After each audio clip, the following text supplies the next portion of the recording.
जय स्वामीनारायण। स्वागत है आपका प्रसादम फूड हब।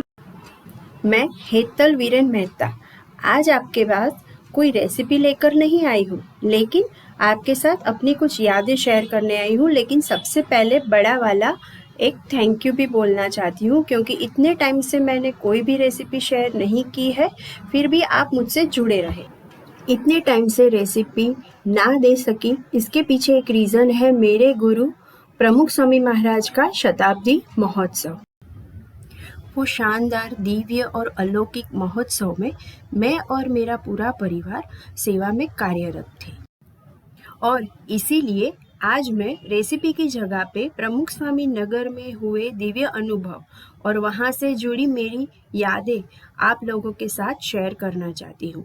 वो चाहे प्रमुख स्वामी महाराज की महामूर्ति हो, अक्षरधाम हो, बाल नगरी हो, या फिर ग्लो गार्डन, या फिर कोई भी प्रदर्शन खंड हो, भजनानंद ही क्यों ना हो, हर एक जगह पे, हर एक कण कण में वहाँ पे दिव्य अलौकिक अनुभूतियाँ का एहसास हुआ है। अगर आपने भी नगर में विजिट किया होगा तो आपको भी वही एहसास हुआ होगा ना।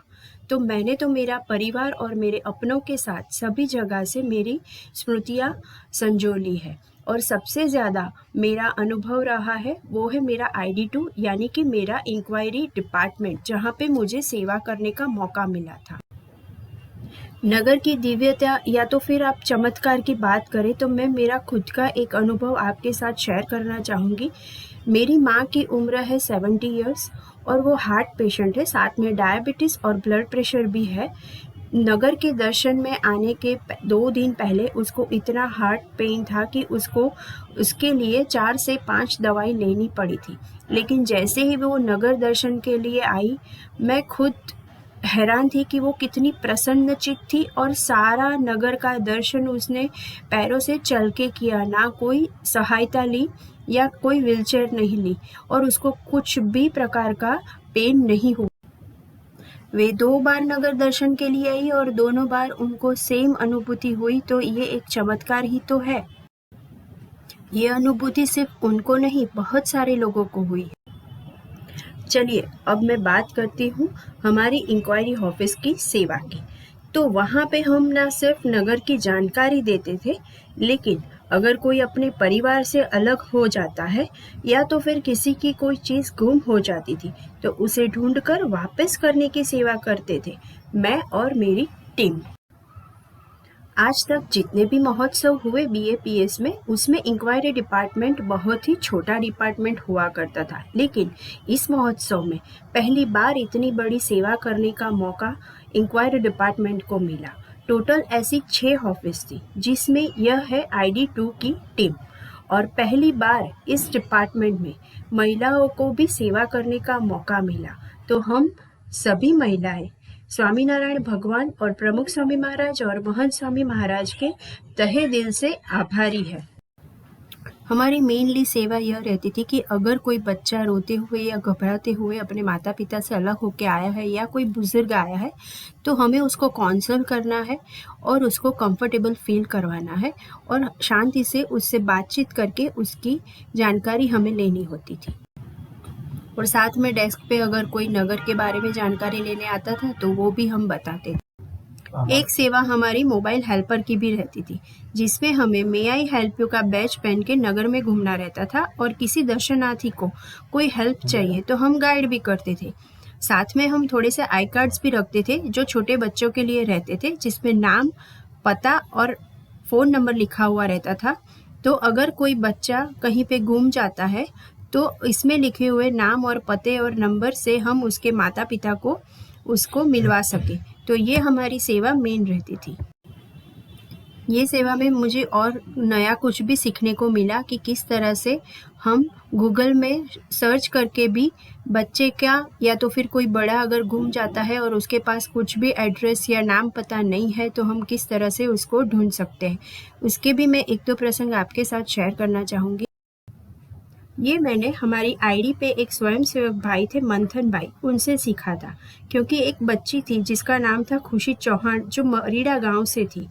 जब वो ये केस सॉल्व कर रहे थे तब मैं उनके साथ ही थी, तभी मैंने ये चीज़ सीखी थी। क्योंकि खुशी जब लॉस्ट एंड फाउंड डिपार्टमेंट में आई तब उसको कुछ भी पता नहीं था, ना कोई फ़ोन नंबर पता था, ना वो ठीक से बोल पा रही थी क्योंकि वो बहुत ज़्यादा घबराई हुई थी।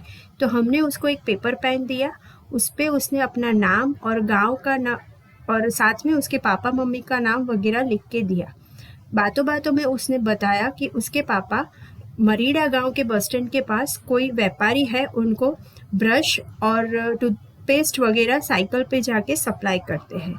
तो मंथन भाई ने तुरंत ही वो नेट पे सर्च किया और वो नंबर का पता लगाया दुकान का, और वहाँ पे फ़ोन लगा के पूछा। हालांकि उसके पापा वहाँ पे आते थे, लेकिन उसके पापा का नंबर वो भाई के पास नहीं था।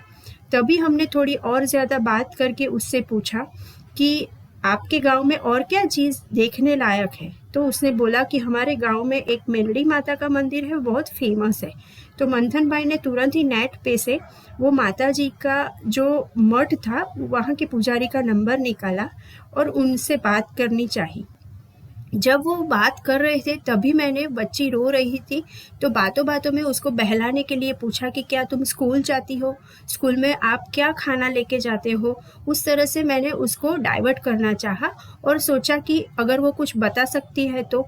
तभी उसने बताया कि स्कूल में तो हमें खाना वहाँ से देते हैं। तो हमें स्ट्राइक हुई कि वो शायद गवर्नमेंट स्कूल हो सकता है। फिर मैंने उसको पूछा कि आपके टीचर्स का नाम बताओ, तो उसने मुझे लिख के दिया। तभी मंथन भाई ने स्कूल में फ़ोन लगाया और वहाँ से, गवर्नमेंट स्कूल थी तो नेट पे से हमें उसका नंबर मिला, स्कूल में से उसके पापा मम्मी का नंबर मिलना चाहा। तो क्लास टीचर से बात की और वहाँ से उसके पापा का नंबर निकाला और तकरीबन 2 घंटे के बाद हमने उनकी बच्ची उनको वापस करी। तो ये था मेरा फर्स्ट एक्सपीरियंस।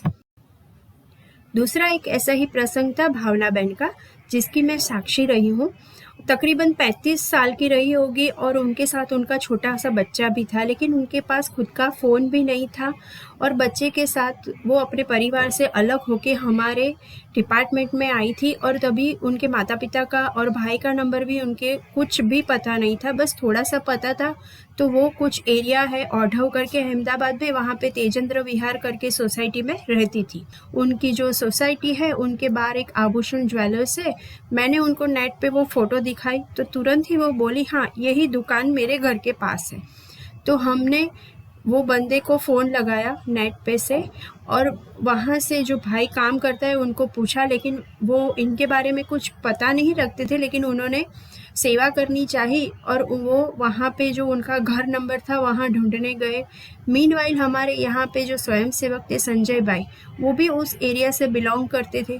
तो उन्होंने भी वहाँ पे किसी को भेजा कि आप जाओ और मकान मालिक से उनके भाई का या पापा का नंबर ढूंढ के लाओ। लेकिन बात वो एक माइनस पॉइंट था कि उनका मकान मालिक का घर भी बंद था, अड़ोस पड़ोस में भी कोई उनको जानता नहीं था या उनके पास नंबर नहीं था। तो दोनों ही वापस आ गए। मीनवाइल मैं वो लेडी से बात कर रही थी तो वो बोली कि मेरा भाई है ना, वो कहीं पे तो गैरेज में काम करता है और पापा है वो प्लास्टिक के सांचे बनाने की कंपनी में काम करता है।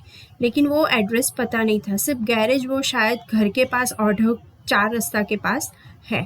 तो मैंने नेट पे सर्च किया कि कहीं पे तो मुझे कुछ गैरेज का अता पता मिल सकता है।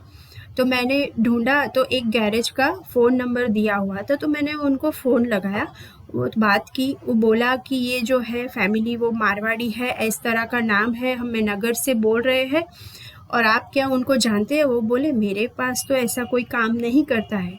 लेकिन वो जो भाई थे गैरेज के वो बहुत ही भले इंसान थे। उन्होंने बोला रुको मैं अपने जान पहचान के गैरेज में पूछ के आपको बताता हूँ। तो तकरीबन आधे पौने घंटे तक वो ढूंढते रहे और अपने किसी गैरेज वाले के पास से उसके भाई का नंबर मिला। उन्होंने उनके भाई को फ़ोन लगा के मुझे कॉन्फ्रेंस में कॉल किया। तो मैंने मंथन भाई से उनकी बात करवाई और दोनों आपस में बात करके, उनके भाई है वो अपनी बहन को लेने के लिए आए। तो वो भी ताज्जुब थे कि इस तरह वाया वाया करके नंबर कैसे ढूंढ के निकाला। और मीनवाइल वो गैरेज वाले भाई का भी मुझ पे फ़ोन आया कि इस तरह आपको नंबर कहाँ से मिला, आप तो मुझे पहचानते भी नहीं। लेकिन हम तो सिर्फ बस उतना ही जानते थे कि ये सारा जो कार्य है वो बस प्रमुख स्वामी करवा रहे थे। ये बस प्रमुख स्वामी महाराज और मोहन स्वामी महाराज का प्रताप और उनकी प्रेरणा ही थी जो हम ये सेवा कर पा रहे थे। जब वो अपने परिवार से मिलते या तो फिर उनकी खोई चीज हम लौटा पाते, तब उनके चेहरे का आनंद देख के हमें भी सेवा करने का संतोष मिलता था। बस इसी तरह हम सब ने साथ मिलते, हंसते खेलते सेवा करी। सेवा के साथ साथ हमने भजन, सत्संग और महोत्सव का भी तो आनंद लिया, सब साथ साथ में, और साथ में वाइंड अप की सेवा भी और हमारे गुरु का आशीर्वाद प्राप्त। थैंक यू महाराज स्वामी कि आपने हमें इस सेवा के लिए चुना। तो हम आपको और इस महोत्सव को जीवन भर नहीं भूल पाएंगे। We will never forget you. Thank you Swami.